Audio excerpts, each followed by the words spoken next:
네, 안녕하세요. 기본 이론 이제 강의는 마쳤고, 문제풀이 강의로 이제 넘어와서 저희 또 다시 뵙게 됐는데, 오늘은 첫 시간이라서 제가 간단하게 OT 진행하고 강의 진행하도록 하겠습니다. 그래서 제 이력은 간단히 보시고, 혹시 문제풀이 강의 때 처음 들어오시는 분들 있으시면은, 이메일 주소로 이제 따로 연락을 주시면 핸드폰 번호는 제가 필요하시면 그때 공개를 좀 해드릴게요. 그래서 지금 OT 강의는 공개될 수 있어서 제가 따로 별도로 요청하시면 핸드폰 번호는 공개해드리도록 하겠습니다.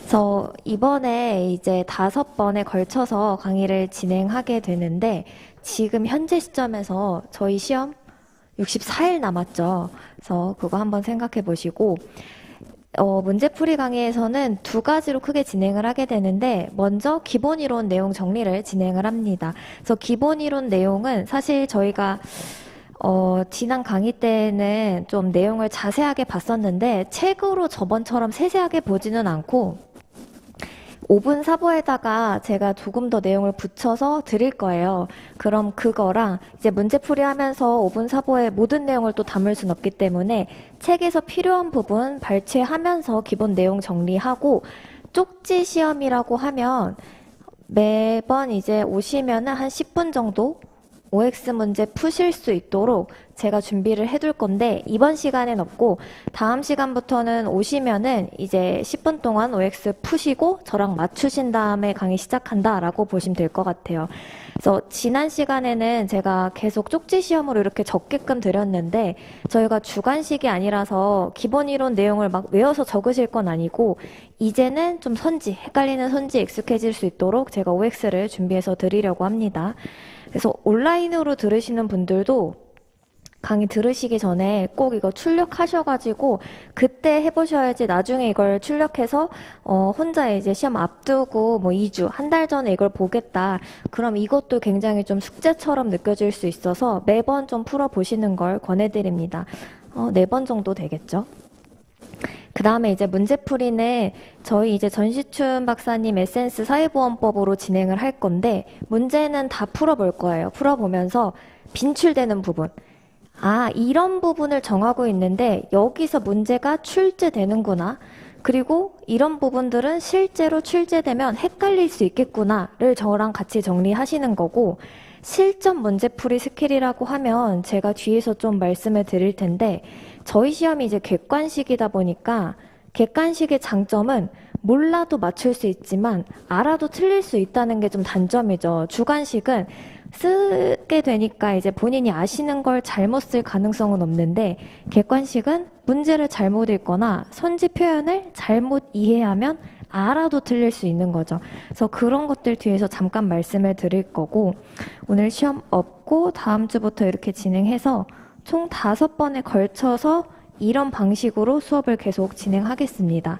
그리고 지금 실제로 강의 들으시거나 온라인 강의 들으시는 분들도 마찬가지인데 사실 시험 64일 앞두고 지금 이제 매주 3시간이긴 하지만 이 시간을 내는 게 쉬운 일은 아니에요. 그래서 이만큼 시간을 내신 만큼 여러분들께서 수업 시간에 좀 집중하셔서 문제풀이 할 때에도 이 문제 또 나중에 시간 내서 혼자 따로 찬찬히 풀어보는 거 쉽지 않거든요. 그래서 여기서 이 문제 풀고 이거는 넘긴 다음에 선지만 한 번 더 도는 정도로 정리를 지금 하면서 양을 줄여가시는 거예요. 문제풀이 강의 때도.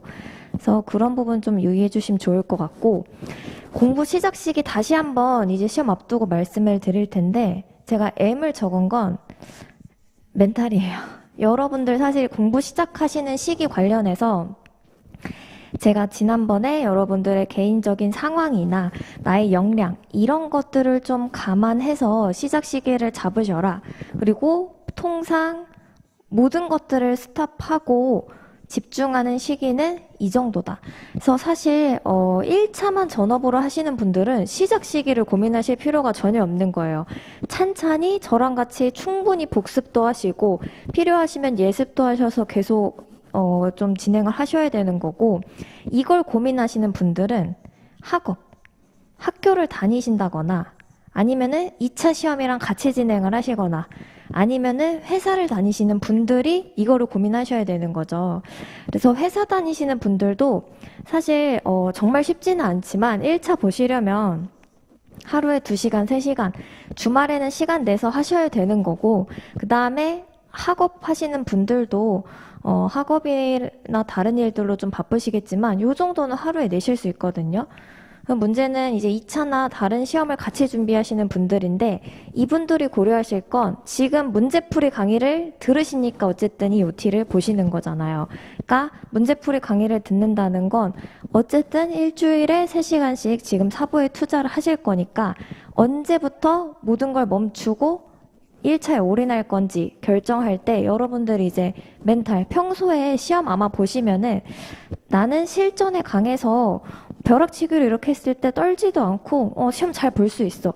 그러시면 이렇게 가셔도 돼요. 근데 공부를 하는데 2주 만에 내가 이 양을 끝내는 데에는 문제가 없지만 여러분들 어쨌든 1차 시험이 굉장히 그 2차까지 가는 하나의 걸음이고 중요한 시험인 만큼 사실 안 떨을 거야. 이거는 좀 말이 되지 않는 거고 아무리 안 떨려고 해도 다 떨으시거든요. 그래서 평소에 내가 시험 때 많이 떤다.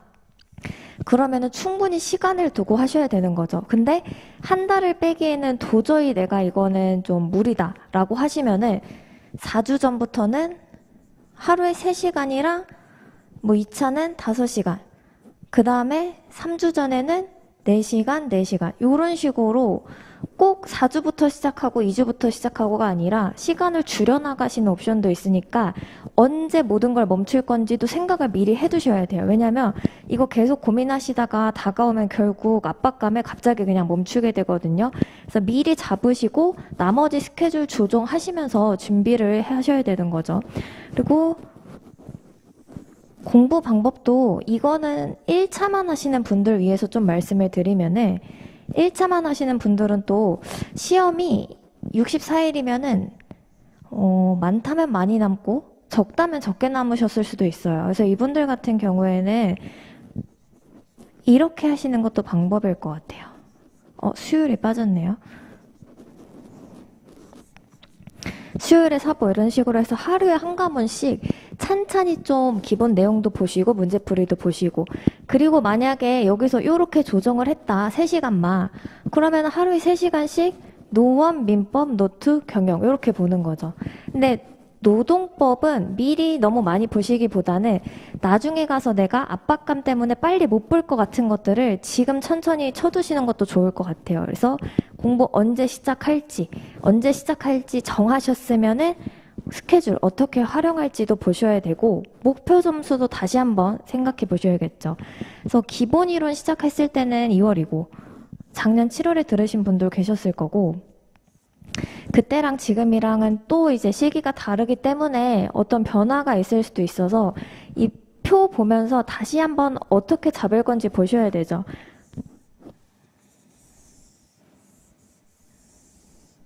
그래서 1차 합격 점수는 여러분들께서 어쨌든 평균을 맞추셔야 되니까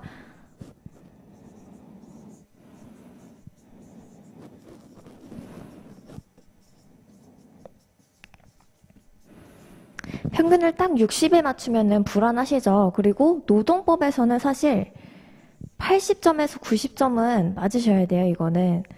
2차까지도 같이 연계되는 과목이고, 노동법에서 난이도를 크게 조정하기는 어렵기 때문에 1차 시험에서 이 정도 맞고, 4번은 제가 그때도 말씀드렸지만 70점.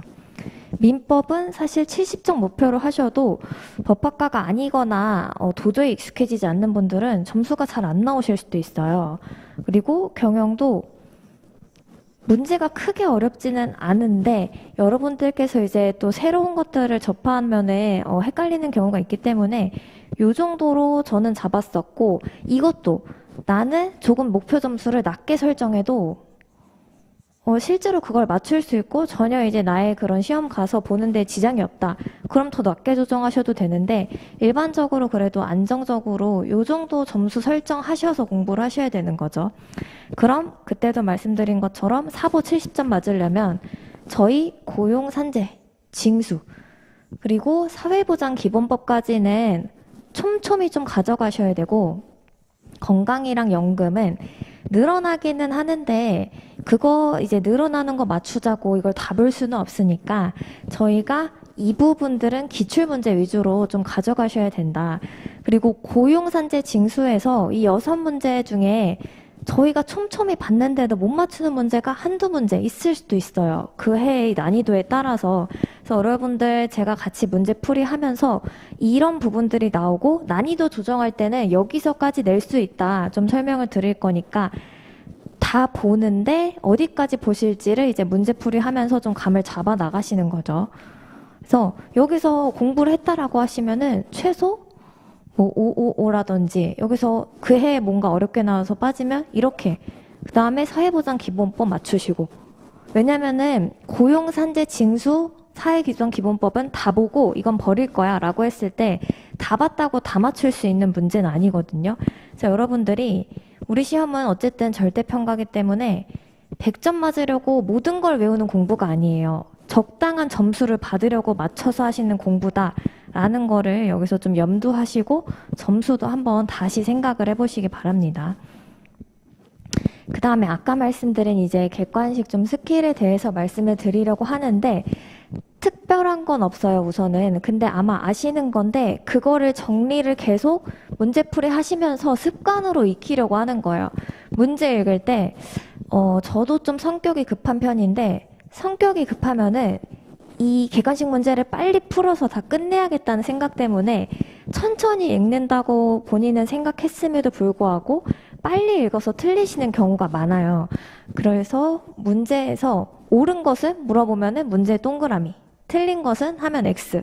그래서 이거는 아마 많이 활용하실 거고 문제 먼저 맑게 읽고 그 다음에 선지 분석법. 선지 분석법이라고 했을 때 제가 여기부터 말씀을 드릴 건데 어쨌든 문제를 낼 때에는 답이 있어요. 그래서 그 문제에서 반드시 옳은 지문 또는 옳지 않은 지문이 존재한다. 그리고 여러분들께 하나 더 말씀드리고 싶은 건 모르는 선지나 표현, 모르는 문제가 있을 수 있다라는 거죠. 나 사회보험법 기본 이론부터 문제풀이까지 충실히 듣고 따로 시간도 내서 공부했는데 내 목표 점수 심지어 80점으로 잡았는데 모르는 문제가 너무 많다. 그럼 시험장에서 좀 이제 굉장히 떨리니까 멘탈이 무너지면서 다른 과목까지 영향을 받을 수 있거든요. 그래서 지금부터 최대한 안 버리고 고용산재 징수 사회보장기본법 열심히 볼 거지만 시험장에서 모르는 게 나올 수 있다. 그럼 우리는 당황하지 말고 넘기시는 연습을 지금부터 하셔야 돼요. 객관식에서 저희가 125문제를 125분에 풀도록 돼 있는데 마킹 시간까지 하면은 사실은 125분도 아니죠. 그러니까 1분도 안 되는 시간에 한 문제를 계속 풀어가셔야 되는데 당황하면은 말리거든요. 그래서 늘 모르는 문제 있을 수 있으니까 당황하지 말고 모르면 넘긴다. 원칙을 정하시는 거예요. 그래서 원칙을 정하시고 지금부터 몸에 배게끔 연습을 하셔야 되는 거고 시험장에서 실수하는 하나 또 큰 이유가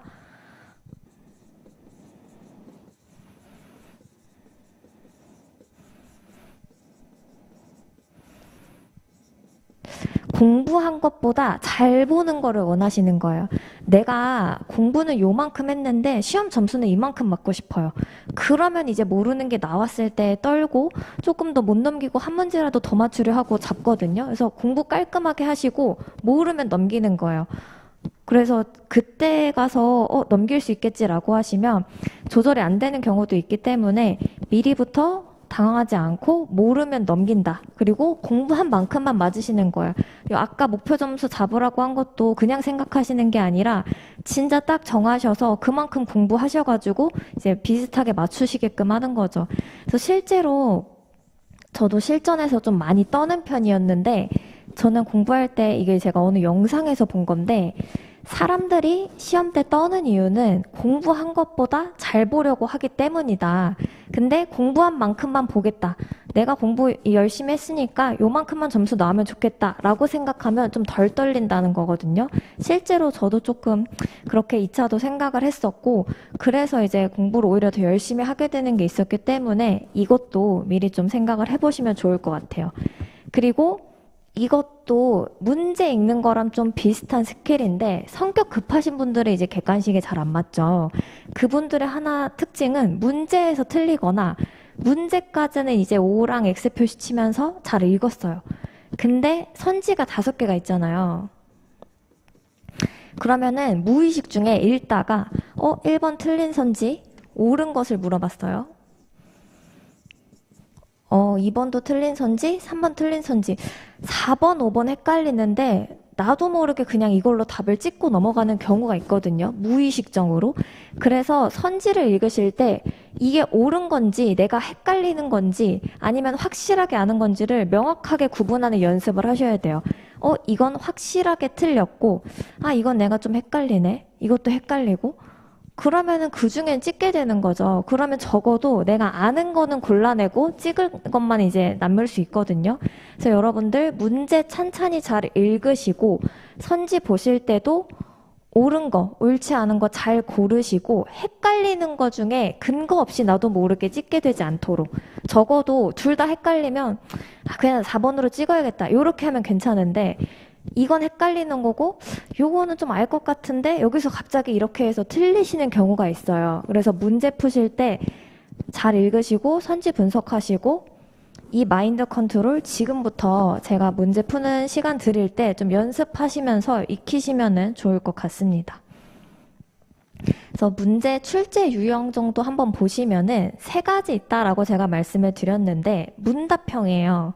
근데 지난 10년 기출을 좀 살펴보면은 문답형이 그래도 거의 반 가까이 나옵니다.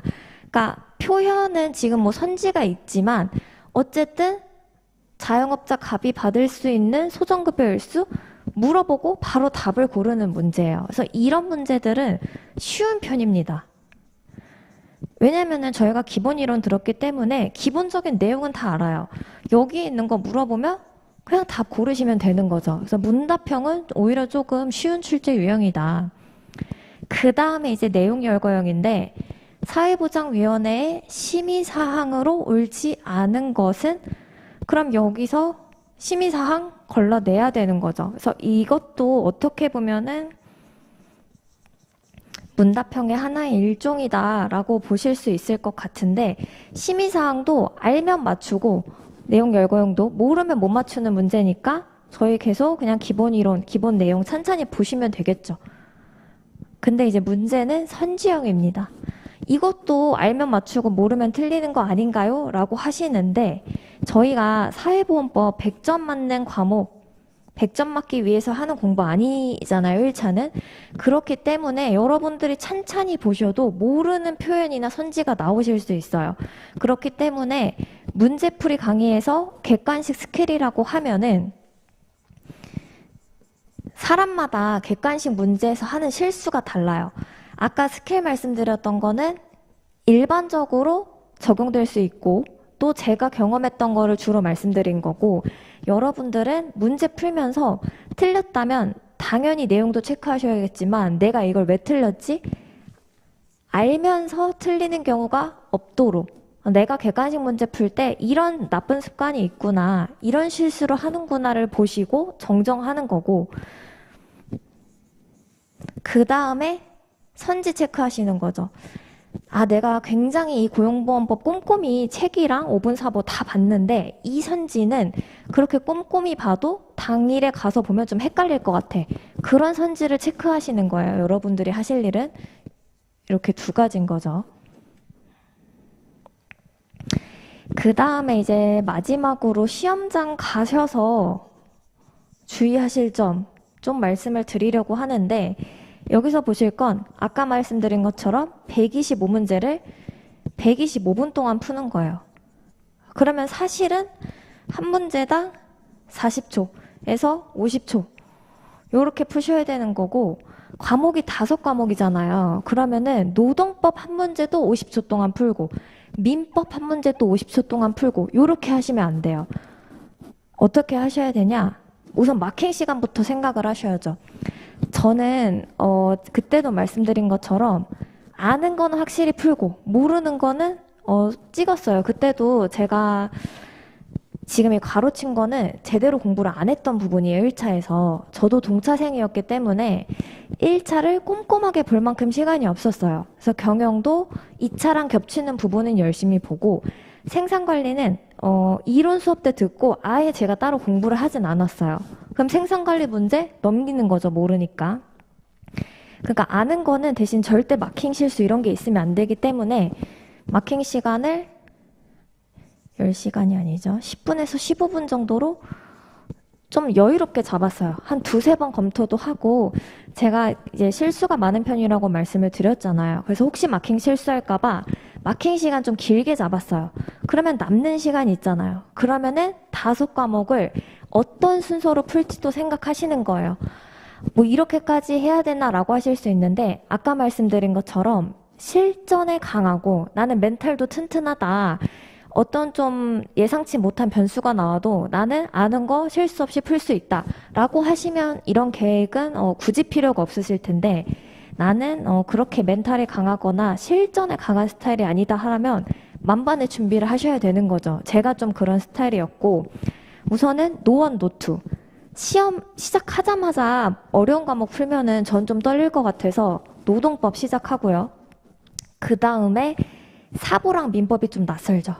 근데 저는 사보 먼저 풀고 그 다음에 민법 넘어갔어요. 왜냐하면 마지막에 민법을 풀면 제 생각에는, 저는 이제 비법 비경영이어서 둘 다 어려웠기 때문에 민법을 마지막에 풀면, 민법은 선지 읽는데도 좀 오래 걸렸어요. 읽는 게 낯서니까. 그래서 이걸 마지막에 풀면 시간이 모자랄 수도 있겠다. 그럼 마킹을 급하게 하면 안 되잖아요. 그래서 전 민법 풀고 그 다음에 경영 풀었습니다. 그러니까 여러분들도 아마 사람마다 각각 좀 어렵고 쉽게 느끼는 과목이 다르실 텐데, 어려운 과목을 언제 배치할 건지 보시는 거예요. 그리고 문제 5과목 다 이제 계속 풀어보시다 보면 이 과목은 어렵진 않지만 내가 문제 풀기가 좀 마음이 껄끄럽다, 편하진 않아요. 그런 과목이 분명히 있거든요. 그 과목을 앞에 배치할 건지 중간에 배치할 건지 보시는 거예요. 근데 제가 이렇게 배치한 이유는 제 멘탈이 무너지지 않을 배치였어요. 그래서 요렇게 풀면 민법이 어려워도 이미 앞에 거 잘 풀었죠. 그러니까 경영만 풀면 되니까 영향을 덜 받을 것 같아서 요렇게 정한 거거든요. 그래서 여러분도 문제 어떻게 풀지 순서 정하시고, 그 다음에 시간 보시면 노원이랑 노투 15분에서 20분이죠. 사실 20분도 조금 길어요. 그래서 요 정도까지. 그래서 노원 노투를 정확하고 빠르게 푸시는 연습 하시고, 사보하고 민법은 가시면 시험장에서 선지도 낯설고요. 아까 보신 것처럼. 특히 사보는 그게 그거 같아서 헷갈려요. 다 맞는 말 같아서 헷갈리고, 민법은 이해하기가 낯설어요, 선지가. 법학 가시면은 그래도 괜찮으실 텐데, 민법을 어렵다라고 느끼시면 시험장에서 떨리는데 선지도 길고 이제 이해하는데 오래 걸리니까 시간을 충분히 주셔야 되는 거죠. 요렇게. 그 다음에 경영은 이제 거의 다 비슷하게 느끼셔서 저도 요렇게. 그래서 문제 푸는 순서랑 시간까지 정하시고, 준비물은 뭐냐면은 사실 125분 동안 이제 여러분들 문제 푸시면은 이 시간 동안 물도 못 마시잖아요, 어쨌든. 그래서 여러분들께서 물 마시는 연습도 전 했었고요. 그리고 시험 당일 아침에 뭐 필요한 거, 그때는 이제 제가 뭐 안경 쓰시는 분들은 안경 닦기, 아니면 인공 눈물, 시험장에서 그게 필요할 것 같은데 내가 없으면 찝찝한 것 같은 것들 전 다 적어가지고 미리 좀 짐을 챙겨놨었거든요. 성격이 좀 나오는데 그런 것들 챙겨놓으면 그래도 적어도 당일날 뭐가 없어서 이런 것들은 안 느끼시니까 이것도 다 멘탈 관리의 하나인 거죠, 어쨌든. 그리고 당일 시뮬레이션. 요거는 지금부터 하실 필요는 없고 한 시험 2주 앞두시면은 이제 공부하시면서 같이 하시면 되는데, 2차도 마찬가지고 시험 당일에 이제 시험장 한번 가보신 분도 있고 안 갔던 분도 계실 텐데, 시험장 이렇게 생겼으면은 내가 앉을 자리나 문제 푸는 순서, 아니면은 모르는 문제가 혹시 나왔을 때 생각해보고 당황하지 말고 모르면 우선 넘기기로 했지, 이렇게 해서 그런 마인드 컨트롤을 계속 좀 되새겨 보시는 거죠. 그리고 사람마다 이것도 추가되실 텐데, 본인이 약하거나 좀 주의해야 될 부분이 있으실 거예요. 만약에 이렇게까지 철저하게 준비했는데 예상치 못한 변수가 생길 수도 있잖아요.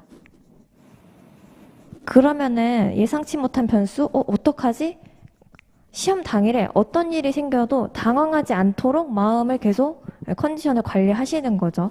그래서 1차 보기 전에 이거를 나중에 또 2주 앞두고 막 봐야 되는 생각하시면 그러니까 지금부터 이런 것들 좀 미리 생각하시고 연습하시면 좋을 것 같습니다. 그리고 마지막으로 한 가지만 더 말씀드리면 펜인데 저랑 같이 지금 에센스 사보 푸실 거고 안 보시려고 해도 나중에 아마 한 번 더 문제를 푸시거나 뭐 보시는 분들이 분명 있으실 거예요. 그러면 처음에는 뭐 연필로 푸시고 이것도 다 아실 텐데 연필로 푸시고 그 다음에 저랑 같이 답 맞출 때 빨간색 그리고 빨간색으로 해서 이제 다음에 한 번 더 봤는데 이제 완벽하게 아는 문제다. 완벽하게 아는 선지라서 더 이상 보지 않아도 된다라고 하시면은 그 다음부터는 그래도 모르는 건 보라색. 그 다음에 그래도 모르는 거는 하늘색. 이런 식으로 여러분만의 펜 순서를 좀 정하셔서 시험 최종적으로 마지막에 볼 것까지 정하시는 거예요. 그래서 이렇게 여러 번 체크하면 좀 책이 더러워지는데 그때 고동 색깔 형광펜으로 체크를 하면 좀 잘 보이거든요. 그래서 시험 완전 마지막에는 고동색 형광펜으로 진짜 내가 시험 5분 전에 볼 것만 체크해놓고 빨리 보시는 거죠. 마지막에는 구직급여 표 이런 거 보는 게 아니라 헷갈리는 선지 이런 걸 좀 보게 되겠죠. 그래서 펜 색깔까지 좀 정리를 하셔라 말씀을 드렸고 지금부터는 이제 정식 진도 나가도록 하겠습니다. 제가 프린트를 여러 개 나눠드렸는데 먼저 보실 거는 5분 사보 그 다음에 표가 그려져 있는 게 있어요. 그래서 고용보험법, 식개념, 기출분석 이렇게 돼 있는 게 있을 텐데 오늘은 이 10개년 기출분석이랑 5분 사보 그리고 에센스 책까지 같이 펴놓으시면 될 것 같아요. 그래서 지금은 저랑 같이 기출이 어떻게 나왔는지 잠깐 보고 그 다음에는 이렇게 진행할 겁니다.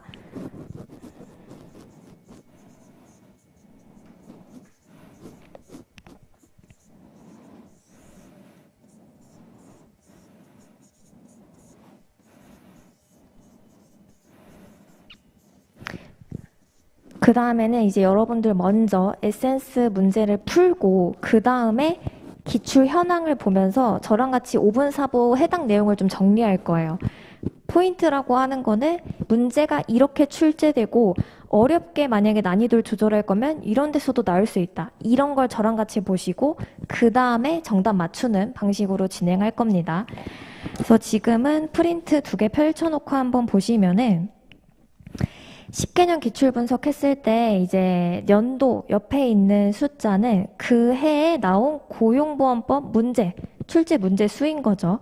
그래서 고용보험법은 5문제 나온 해도 있지만 대부분 6문제 정도 나온다라고 보시면 될 것 같아요. 그리고 그 밑에 이제 간략하게 표를 그려놓은 거는 뭐 개관, 실업급여는 해당 부분이고요. 그리고 오른쪽에 개관에서 용어의 정의에 해당하는 문제를 지난 10년간 2번 물어본 거죠. 적용 범위는 5번 물어본 거고 피보험 자격은 4번, 고용보험위원회는 1번 이런 식으로 물어본 숫자를 써 있는 거예요. 그래서 다시 말씀드리면 위에는 그 해에 2021년도에는 6문제가 나왔는데 출산 육아기 고용안정 장려금 물어보고 소정급여 일수 물어보고 이렇게 문제가 있는 거고요. 아래는 해당 파트의 어느 부분이 몇 번 나왔는지를 정리해 놓은 거예요. 그 숫자 한번 같이 저랑 보실까요? 개관이 저희가 쉽게 생각해서 그냥 넘기실 수도 있는데 보시면 문제가 적지 않게 나왔어요. 10년 동안 매년 6문제 정도 나왔다고 보면은 60문제 나왔다고 보시면 되거든요. 근데 여기서 총 문제가 거의 12문제 정도 나왔죠. 그러니까 적지 않아요. 용어의 정의 또 몇 번 물어봤었네요. 저희가 쉽게 넘길 수 있는. 적용 범위 많이 물어봤죠. 피보험 자격도 4번이나 물어봤어요. 그러니까 적용 범위랑 피보험 자격은 중요하게 보셔야 되는 부분인 거예요. 그리고 내려와서 보시면 고용보험위원회? 아, 이런 것도 물어봤네. 고용보험위원회 제가 두 문자 따드리긴 했는데 이거 물어보면 솔직히 좀 당황스럽거든요. 난이도가 좀 있는 연도라고 볼 수 있죠. 이게 나온 해는. 지급요건. 구직급여에서 저희 네 가지 요건 배웠잖아요.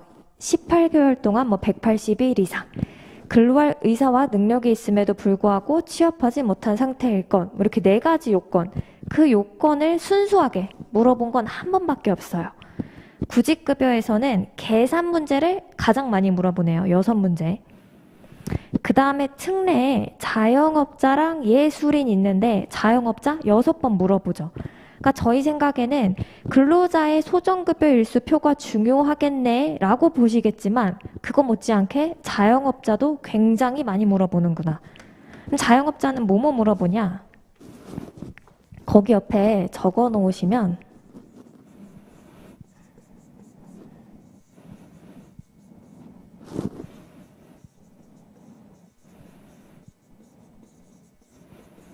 소정급여일수, 근로자랑 마찬가지로 소정급여일수 이 사람 며칠 받을 수 있어? 물어보고요. 자영업자의 실업급여, 구직급여 받는 요건도 물어보고 종합. 종합해서 있는 내용을 다 섞어서 선지로 만듭니다. 그렇게 해서 나오기 때문에 자영업자도 근로자만큼 사실 중요하게 보셔야 되는 거죠.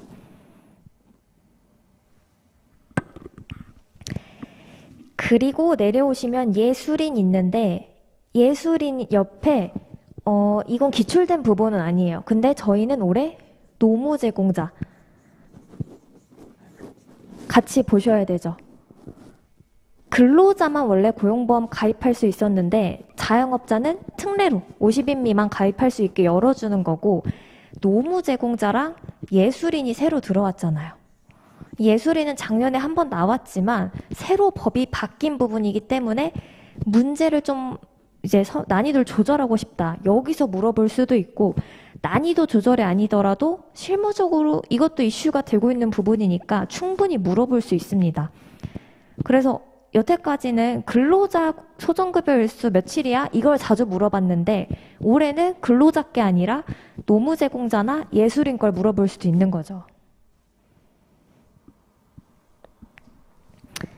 그 다음에 내려오시면 연장급여 있어요. 연장급여는 구직급여 받고 나서 받으시는 거.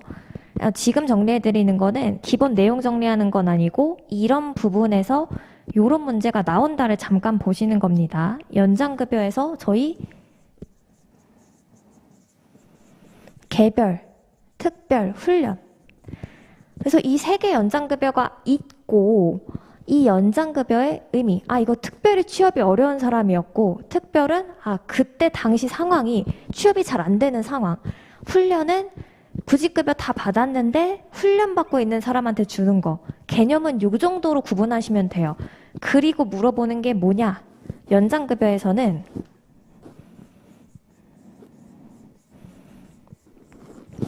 우선순위, 지급기간. 개별 연장급여 며칠 동안 받아요? 훈련 연장급여 며칠 동안 받아요? 지급 기간을 물어본 기출 사례가 있습니다. 그리고 우선순위. 이걸 만약에 동시에 받게 되었을 때 뭐부터 받냐? 이거 저희 한번 정리했었죠. 그래서 그렇게 두 가지 부분을 물어볼 수 있고 둘 중에 굳이 따진다면 우선순위는 크게 어렵지 않아요. 저희가 읽어보면 이제 이해가 되는 부분이라서 지급 기간을 물어보는 게 조금 더 까다로울 것 같아요. 이거 사실 그냥 있구나 하고 넘기실 수 있는 부분인데 지급 일수까지 기억해 놓으셔야 된다라는 거죠. 그 다음에 종합되어 있는 거는 구직급여에 있는 모든 내용을 그냥 섞어서 문제를 낸다. 그게 한 4번 정도 나왔다는 거예요. 그러니까 이것도 나름 까다로운 문제죠.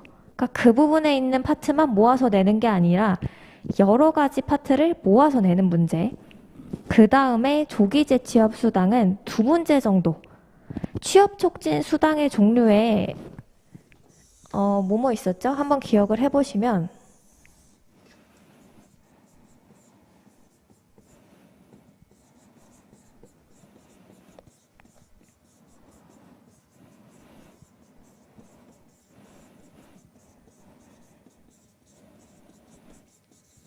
제가 그래서 취가 나는 생선, 조기광, 조취가 나는 조기를 엄청 좋아하는 조기광이 입냄새 때문에 이주했다. 구취, 조기광 이주. 요렇게 두 문제를 따드렸었는데 실업급여의 종류에 구직급여와 취업촉진수당이 있고 취업촉진수당에 조기재취업수당, 광역구직활동비, 이주비, 직업능력개발수당이 있다. 그래서 종류를 아셔야 돼요.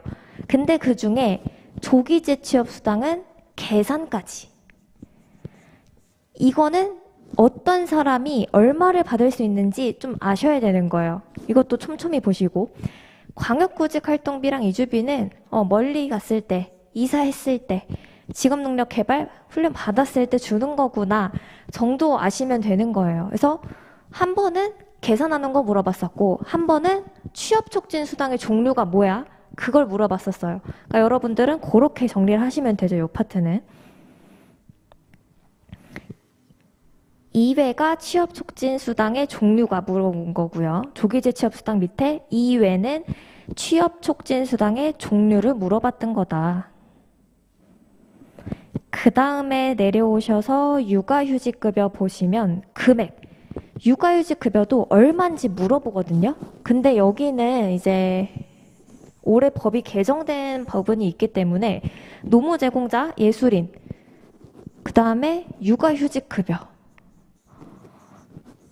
이것도 개정법에서 충분히 원래도 문제가 나오는 부분인데 개정됐다? 물어볼 수 있죠. 계산해보라고.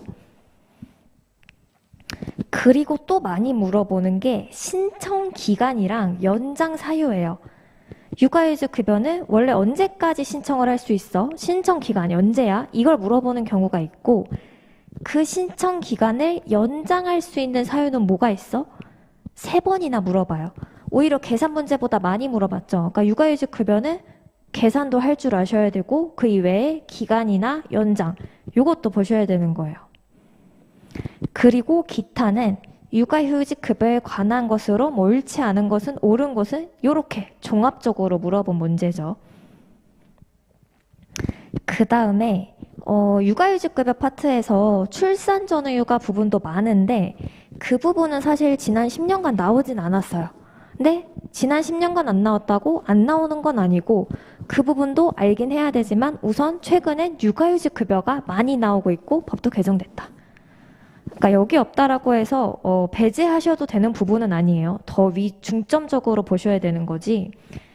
고용안정이랑 직업능력개발 사업은 여기 6문제가 나왔는데 많이 나온 게 아니에요. 왜냐하면 그 파트에 비해서 6문제 한 문제가 나온 해도 있고 안 나온 해도 있죠. 그러니까 파트별로 표시를 하시면은 개관 옆에 1번 표시하시고요. 지금 개관 옆에 1번 표시하시고 실업급여 옆에 2번째 로마자 표시하시고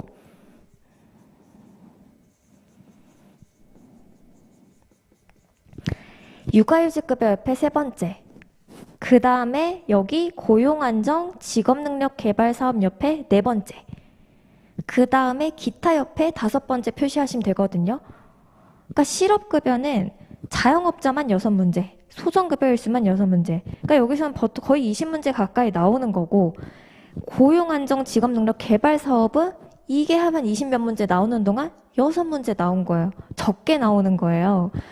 그래서 이 부분은 내용이나 범위에 비해서 출제가 안 돼서 배제하실 수도 있는데 올해 여기서도 조금 개정된 부분이 있어요. 그래서 이거 제가 촘촘히 보셔라 그렇게 말씀드리긴 어렵고 제가 드린 5분 사보에 고직사업에서 봐야 할 지원금 정리해드렸거든요. 그중에 육아휴직 급여가 바뀌면서 육아휴직을 준 사업주한테 주는 지원금 관련 제도도 조금 개편이 됐어요. 물어볼 수 있죠. 그리고 고직사업에서 물어보는 지원금이 정해져 있어요. 고용창출, 고용유지, 고용안정 돌아가면서 물어보기 때문에 거기 있는 내용을 다 줄글로 된 걸 보기가 좀 힘들다, 에센스를. 그러면 제가 정리해드린 표 정도라도 보시는 거죠. 나오긴 나오니까. 그 다음에 고용보험기금. 이게 의외로 3문제나 나왔어요. 그러니까 고용보험기금도 사실 전반적으로 거의 물어보기 때문에 제가 5분 사부에 정리해드린 게 기출만 표시해 놓은 거거든요. 그래서 그 정도 보셔야 되는 거죠. 그리고 기타는 그 외의 것들인데 기타에서 보실 건 심사청구죠. 네 문제.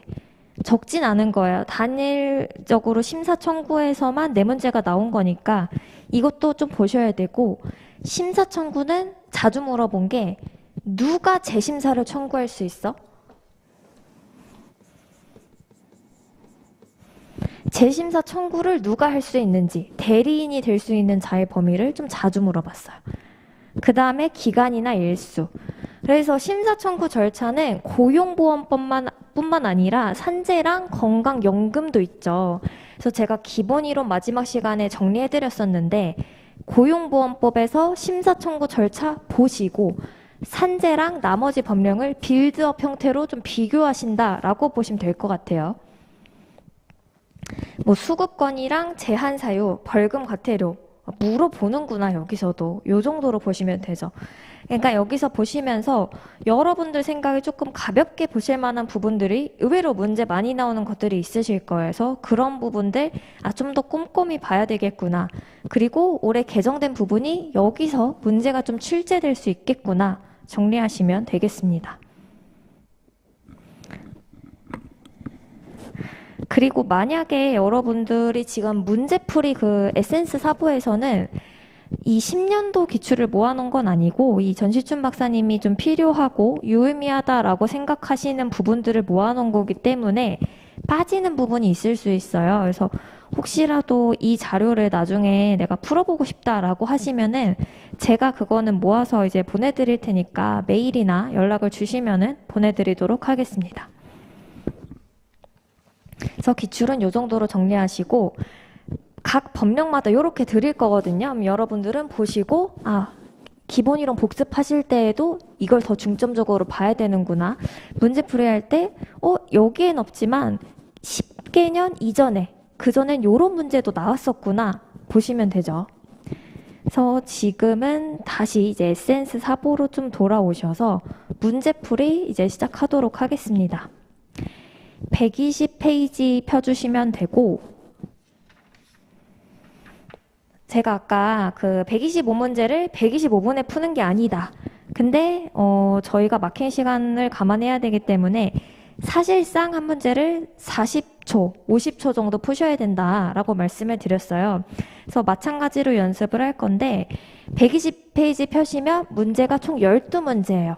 40초 하면은 제가 5분 정도 드릴게요. 그래서 5분 동안 푸시고 저랑 같이 답을 맞추도록 하겠습니다. 지금이 44분이니까 5분 동안 문제 잠깐 풀어주시면 될 것 같아요.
네, 같이 한번 보시도록 하겠습니다. 그래서 제가 문제 풀고 저희가 같이 기본 포인트 짚는다고 했죠. 그래서 지금은 5분 사보 프린트 보시면 됩니다.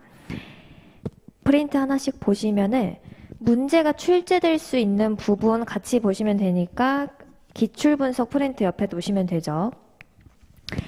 피보험자, 용어의 종이함부터 한번 보시면은 보험에 가입되거나 가입된 것으로 보는 근로자, 예술인, 노무제공자, 자영업자. 그래서 제가 근자, 예, 노로 두 문자를 좀 따드렸었죠.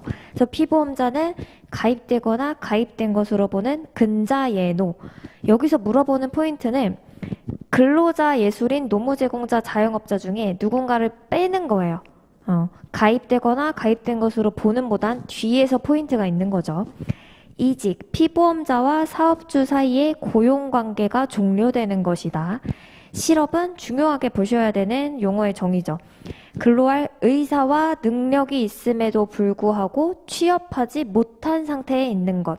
그리고 실업의 인정은 직업안정기관의 장이 실업한 상태에서 적극적으로 직업을 구하기 위해서 노력하고 있다고 인정하는 것. 보수는 근로소득 빼기 비과세 근로소득. 일용 근로자는 이제 저희 머릿속에 있는 일반적인 분들은 건설 일용 근로자 많이 생각하실 텐데 정의로 정확하게 기억해 두셔야죠.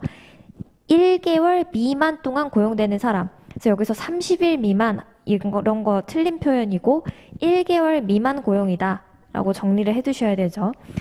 고용보험위원회는 문제가 나온 적이 있습니다. 그리고 옆에 고용노동부 22년 4차 산업혁명은 제가 두 문자 따드린 건데 고용보험위원회는 고용노동부에 설치하고 위원장 포함해서 20명의 위원으로 사자 구성으로 구성합니다. 그다음에 임기는 2년. 그래서 고용노동부 22년 4차 산업혁명.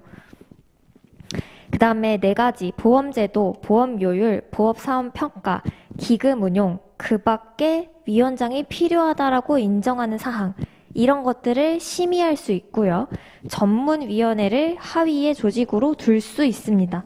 그래서 여기까지 정리하시고 내려오셔서 적용 범위 중요하게 보셔야 되죠. 가장 많이 물어보는 부분입니다. 보시면은 원칙은 근로자를 사용하는 사업장이면 고용보험 적용돼요. 근데 이건 잘 안 물어봐요. 그 다음에 50인 미만 자영업자도 가입할 수 있는데 자영업자는 실업급여 파트에서 더 많이 물어보죠. 그리고 국민기초생활보장법에 따른 자활근로 고용보험법을 적용받는 사업으로 봅니다. 그러니까 자활근로자도 적용이 가능하다. 내려오셔서 적용제외 사업, 근로자, 실업급여 및 육아휴직급여 적용제외 이렇게 해서 넘기셔서 보시면 여기서 많이 물어보는 거는 앞쪽에 두 칸을 많이 물어보죠. 그래서 농업, 임업, 어업 중에 법인이 아니어야 됩니다. 법인이 아닌 자가 4명 이하. 그리고 주택 건설 사업자 등이 아닌 자. 이거는 주택 건설 사업자가 하는 공사, 고용보험법의 적용을 받는 거죠. 그래서 주택 건설 사업자 등이 아닌 자인지 아니면 주택 건설 사업자로 표현했는지 그걸 구분하셔야 되고 가구 내 고용 활동, 자가 소비 활동. 그래서 적용 범위가 아닌 것은 하고 기역, 니은, 디귿, 리읒이나 1, 2, 3, 4에 이런 것들을 넣을 수 있죠. 그리고 적용 제외되는 사람 이것도 물어봐요. 60시간 미만. 1개월간 60시간 미만에서 60이 포인트죠. 근데 60시간 미만이면서 3개월 이상 계속 일하는 분은 적용. 60시간 미만이면은 제외죠. 근데 60시간 미만으로 3개월 이상 계속 일하면 적용돼요. 그래서 63개월 기억하시고 일용 근로자 적용됩니다. 일용 근로자는 1개월 미만 고용되는 분이었죠. 일용 근로자 적용. 그 다음에 공무원, 사립학교 교직원, 별정우체국 직원 적용 제외예요. 60시간 미만 공무원, 사립학교 교직원, 별정우체국 직원은 적용 제외인데 이 두 개가 적용되는 거죠. 그래서 구분하시고 65세 이후에 고용되거나 자영업을 개시하면은 실업급여가 적용된다. 실업급여는 실업했을 때 주려고 하는 건데 이분들 원래도 실업할 가능성이 높은 분들 65세 이후에 새롭게 고용되거나 자영업 개시 그다음에 외국인 근로자 적용 안 되는 거고 밑에 보시면 65세 이전부터 고용보험 가입했어요. 근데 가입한 상태에서 65세가 넘으면 그분들은 적용받는 겁니다. 그래서 적용 범위 여기까지 표로 정리하시고 피보험자 관리로 내려가시면 여기도 잘 나오는 파트예요. 빈출이라고 체크되어 있죠. 취득, 사업장에 고용된 날, 적용을 받게 된 날, 성립한 날, 그 날에 취득을 해요. 그러니까 사업장에 새로 취업을 하거나 제가 원래 법에 적용을 받지 않는 사람 60시간 미만이었는데 60시간 이상 일하게 됐어요. 그럼 60시간 이상을 일하게 된 그 날에 취득을 합니다. 상실일은 이직 사망 다음 날 오늘까지 일했어요. 그러면 다음 날 상실 처리하는 거죠. 그래서 이사 다음 날 이 원칙이고 적용 제외 대상자가 된 날 소멸한 날 그러니까 원칙이 다음 날 예외가 그날 그래서 취득 상실도 이 표현을 기억해 두셔야 돼요. 그래서 선지에서는 적용 제외 대상자가 적용을 받게 된 날에 취득한다. 이런 식으로 좀 길게 표현되기 때문에 꼼꼼히 보셔야지 선지로 나와도 헷갈리지 않고 풀어내실 수 있습니다. 그 다음에 뒤로 넘기셔서 보시면은 줄글로 표시된 거는 제가 왜 표시를 해드렸냐면 여러분들이 실제로 문제 푸시다가 이걸 보시면 좀 낯서실 수 있어요. 그래서 이거는 스피드하게 포인트 체크하시면 되죠. 다음 달 15일까지 신고. 고용노동부 장관을 그러니까 보건복지부 장관으로 바꾸지는 않고 다음 달 15일이 포인트죠. 그리고 사업주가 신고 안 하면 근로자가 신고 가능합니다. 이건 헷갈릴 수 있겠죠. 그리고 원수급인 소속 근로자 이외에 대해선 하수급인이 신고한다. 원수급인은 자기 소속 근로자만 신고하는 거죠. 그리고 빨간색으로 자영업자는 취상실 신고 안 한다. 취득이나 상실 신고하지 않는다. 이렇게 4개 모아서 피보험 자격에 관한 문제로 만들 수도 있겠죠. 그 다음에 예술인 열심히 보셔야죠. 다음 달 15일 똑같이 신고를 하고요. 단기 예술인이랑 문화예술 용역 관련 계약을 체결한 사업주 이거는 일용근로자랑 비슷하다라고 보시면 돼요. 용역 제공 일수, 일한 날짜, 계약 금액, 그 단기 예술인한테 지급한 돈을 적은 거를 다음 달 15일까지 신고한다. 그러니까 근로자도 일반 근로자들은 취득이랑 상실 신고를 하고요. 일용 근로자는 근로내용 확인 신고라는 거를 합니다.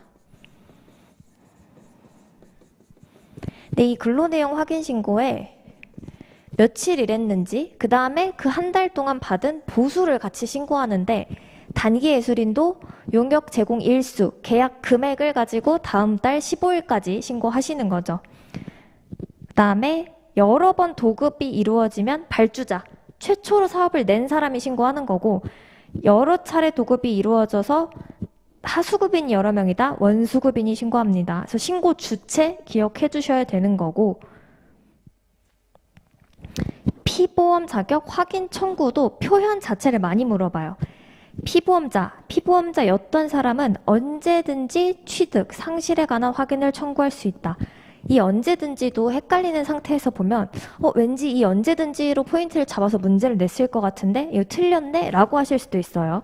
그 다음에 내려와서 보시면 고용노동부 장관이 청구, 피보험자였던 사람들이 청구를 하면 그 청구에 따르거나 아니면 직권으로, 청구가 없이도 직권으로 확인이 가능한 거죠.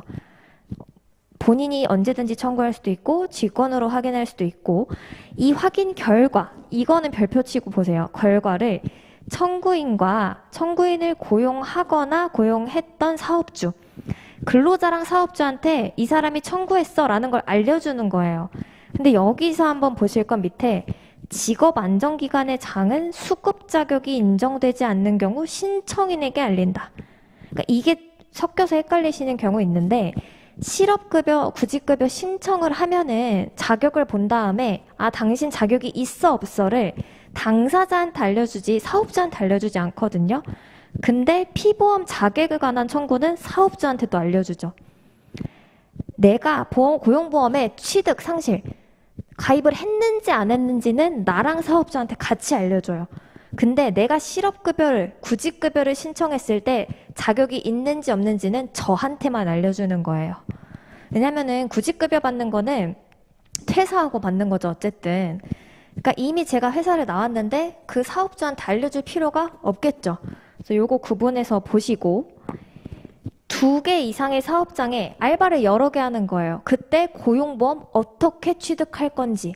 사업장 1개에만 일하면 하나만 가입하면 되는데 2개 이상일 때 일용근로자랑 일용근로자가 아닌 자이면 일용근로자가 아닌 걸로 취득을 하고요. 그다음에 넘기셔서 보시면은 자영업자랑 근로자는 근로자로 취득을 해요. 그러니까 근로자가 더 유리하다라고 보는 거예요. 가입 자격에서. 자영업자랑 일용근로자일 때는 둘 다 비슷하니까 원하는 걸로 해줄게. 근데 둘 다 근로자예요.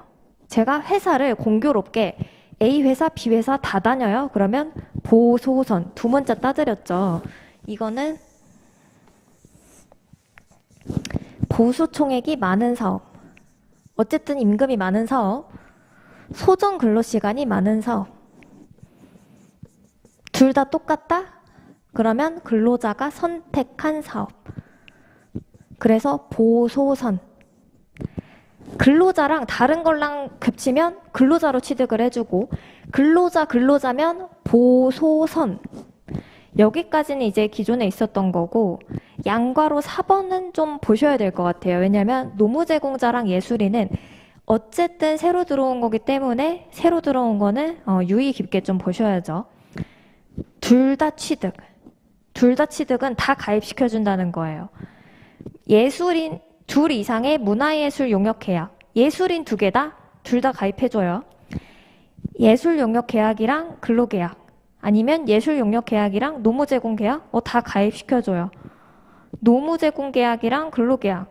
노무제공 계약이랑 예술계약 다 가입시켜줘요. 근데 각각 취득하고 근로자로서 하나만 취득. 문화예술 용역 계약이랑 2 이상의 근로계약은 하나만 취득한다. 헷갈리실 수 있는데 정리하면 노무제공자랑 예술인은 2개 이상이면 다 가입시켜주는 거예요. 근데 근로자는 1개만 가입시켜주는 거죠. 근로자면 보소선. 예술인이랑 2 이상의 근로계약이면은 예술인은 가입시켜주고, 근로자 거는 근로자랑 일용근로자면 근로자, 근로자랑 근로자면 보소선이죠. 그래서 요렇게 정리를 하시면 되겠습니다. 그래서 개관이 사실 쉽게 넘어갈 수 있는 부분인데 저희가 짚은 포인트가 좀 있죠.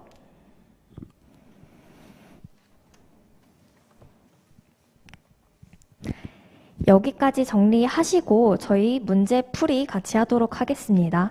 책 120페이지 한번 보시면은 여기 이제 18U라고 적혀져 있는 거는 18년도에 출제한 거를 이제 살짝 바꾸신 거예요. 18U. 그다음에 숫자만 있는 건 그대로 가져온 거죠, 문제를. 그래서 1번 보시면 사용하는 용어의 뜻으로 옳은 것은 최근에 용어의 정의 물어본 적이 있는 거죠. 그래서 피보험자는 근로기준법상 근로자와 사업주를 말한다. 산재보험에서는 피보험자는 근로자죠. 어쨌든 가입하는 거는 피보험자가 사업주죠. 가입하는 사람. 그래서 피보험자는 고용보험법에서는 근로자랑 사업주를 말한다. 이직은 근로계약이 당사자의 합의에 의해 해지되는 것을 말하며 정년퇴직은 포함되지 아니한다. 아니죠. 근로계약이 당사자의 합의에 의해서 해지되거나 정년퇴직 다 상관없는 거죠. 그 다음에 실업, 근로의사와 능력이 있음에도 불구하고 취업하지 못한 상태. 이게 정답이죠. 그래서 설령 만약에 용어의 정의를 이렇게 살짝 보셨다라고 하더라도 다른 선지가 헷갈리면 실업으로 골라내실 수 있는 문제인 겁니다. 보수, 근로소득 빼기 비과세 근로소득. 일용근로자는 1개월 미만이죠. 그래서 여러분들 문제 푸시고 저랑 같이 지금 12문제 보실 건데 보실 때 제가 칠판에 적은 걸 한번 보시면 우선 시간 체크. 앞으로는 제가 이제 스탑워치 가져와서 좀 시간을 볼 건데 여러분들께서 몇 분 동안 푸셨는지도 체크하셔야 돼요. 그래서 내가 이제 처음 문제풀이 시작했을 때는 뭐 한 1분에 풀었는데 나중에 가도 이게 줄긴 줄지만 50초 미만으로는 안 준다. 그러면은 노동법을 시간을 더 줄이셔야 되는 거예요. 그리고 선지 체크는 지금 저랑 보시면서 이건 정확하게 아는 선지야. 지우셔도 되죠. 헷갈리거나 애매한 거는 내가 이 부분이 공부가 좀 덜 돼서 헷갈리시는 거면 그 부분 한번 보고 아 이제 알겠다. 그럼 지우셔도 돼요. 근데 완전히 낯선 선지. 내가 이 부분은 몰라서 그 부분을 한번 보고 와서 다시 봤는데도 모를 것 같다. 그럼 이걸 체크해 놓으시는 거예요, 저희는. 그리고 오답 이유도 보시면 아는데 틀리는 거를 왜 틀렸는지 보시는 거예요. 모르는데 틀렸으면 그건 상관없습니다. 그냥 내용 보시면 되는 거고 아는데 틀렸는데 그냥 단순하게 내가 문제 잘못 읽거나 실수하는 건지 선지 실수는 모르는 문제인데 방금처럼 옳은 것을 물어봤는데 누가 봐도 확실하게 옳은 선지예요. 이 실업 굉장히 기본적인 정의고 확실하게 옳은 선지죠. 근데 이걸 알고 있었는데 이걸 못 골라서 틀렸어요? 그럼 그런 건 좀 체크를 해놓으시고 보셔야겠죠. 다음에 그런 실수를 안 하시게끔. 그래서 문제 푸시면서 이런 거를 여러분들께서 정리를 하시면 되겠습니다.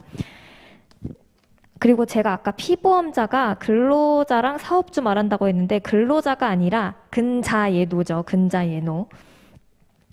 2번 내려와서 보시면은 적용 제외, 적용 범위 물어보는 거고 이거 아까 저희 포인트 봤었죠. 60시간 미만인 사람한테는 적용을 안 하는데 3개월 이상 계속 근로하거나 일용 근로자 적용한다. 그래서 4번이 정답이죠. 오른쪽 넘어와서 보시면 적용 대상, 적용 범위 또 물어보네요. 60시간 미만이지만 3개월 이상 계속 근로를 제공하는 사람, 적용 범위죠. 별정 우체국 직원 아니죠. 일용 근로자, 기역 티그 3번이 정답입니다. 그래서 별정 우체국, 뭐 공무원 이런 건 어쨌든 다른 연금에 가입해 있는 분들은 고용보험법 가입 안 시켜주는 겁니다. 4번 보시면 여기서 아까 제가 말씀드린 포인트가 있죠. 기역에 주택건설사업자. 주택건설사업자가 시공하는 공사는 적용이 돼요. 주택건설사업자가 아닌 자가 시공을 하면은 적용이 안 되는 거죠. 그래서 니은 디귿. 그다음에 농업, 임업, 어업이고 법인이 아닌 자 4명 이하. 그 다음에 5번 내려오셔서 고용보험위원회 보시면은 옳은 선지죠. 옳은 선지. 여러분들 이렇게 두 문자 있는 문제 푸실 때에는 고용노동부 22년 4차 산업혁명 써놓고 푸시는 게 좀 더 이렇게 편하게 푸실 수 있어요. 근로복지공단 아니죠. 실무위원회가 아니라 전문위원회를 둘 수 있습니다. 둘 수 있습니다. 위원은 20명, 22년이니까 15명 숫자는 안 나와요. 고용보험이랑 관련한 건 4, 2. 위원장 고용노동부 차관입니다. 4차 산업혁명에서 그 차가 차관이에요, 차관.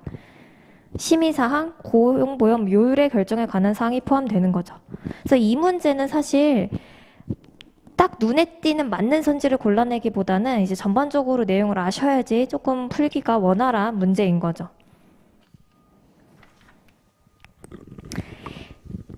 뒤에 넘어가서 이거 보시면 이거는 고용안정, 직업능력 개발 사업을 물어보는 것 같지만 사실은 적용 범위예요. 그리고 이거는 눈에 띄게 맞는 선지로 풀어내시는 거죠. 65세 이후에 고용되거나 자영업을 개시하면 실업급여는 제외되지만 고직사업은 적용돼요.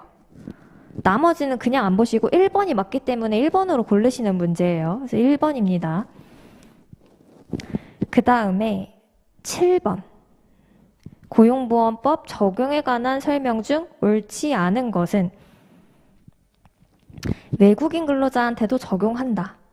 이 여기서는 이제 7번은 좀 체크해놓고 보시면 좋을 것 같은데, 제가 생각했을 때, 기본 내용 강의 들으시고 방금 정리해도 요건 조금 까다로우셨을 수 있을 것 같아요. 그래서 1, 2, 3, 5가 저희가 자주 본 표현이 아니어서 이런 건 좀 체크해놓고 보시면 좋을 것 같아요.